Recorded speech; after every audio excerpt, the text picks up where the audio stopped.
আসসালামু আলাইকুম বন্ধুরা। আজকে দেখাবো হাঁসের মাংস দিয়ে কিভাবে পাস্তা তৈরি করা হয়। তো আমি সামান্য কিছু অলিভ অয়েল ঢেলে দিয়েছি।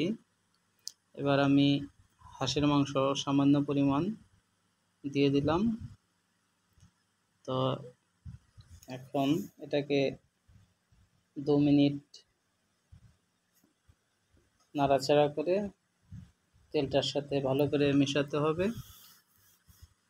এরপর আমি সামান্য কিছু পেঁয়াজ কুচি দিয়ে দিচ্ছি। এরপর নাড়াচাড়া করতে হবে। এরপর সামান্য কিছু পানি নেব। তো পানি নেওয়াটা আমি দেখাতে পারছি না, কারণ ভাই আমি ভিডিও করি, এক হাত দিয়ে কাজ করি আর এক হাত দিয়ে ভিডিও করি। তো এ কারণে আমার ভিডিওগুলো অত সুন্দর হয় না। তো একা কাজ করি, তো যে কারণে ভিডিও করায় আমার সমস্যা হয়, তার জন্য আমি দুঃখিত। তো এটা অনেক জনপ্রিয় একটি খাবার, খুবই টেস্টি এবং খুবই সুস্বাদু। তো আমি অলরেডি পানি দিয়ে দিয়েছি। এবার আমি দেব প্রোমোডোমা সস, সামান্য পরিমাণ দিয়ে দিলাম। এখন আমি কুকিং ক্রিম দেব পরিমাণ মতো। কুকিং ক্রিম দিয়ে দিলাম। এরপরে এটা হচ্ছে কজন পাউডার।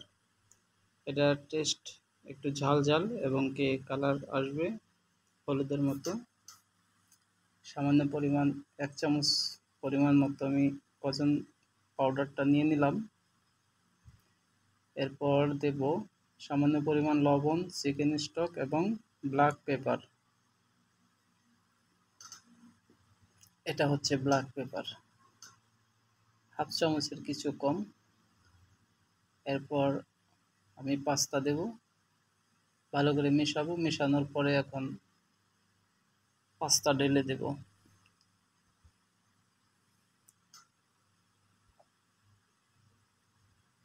আপনারা চাইলে একটু, এটা হচ্ছে বাটার, বাটার 1/2 চামচ পরিমাণ বাটার দিলাম। বাটার দেওয়ার পরে পাস্তা ঢেলে দিলাম। অলরেডি পাস্তা ঢেলে দিয়েছি। এবার আমি পার্সলি, সামান্য পরিমাণ পার্সলি দিয়ে দেব। দিয়ে দেওয়ার পরে এবার সুন্দরভাবে এটাকে মেশাতে হবে।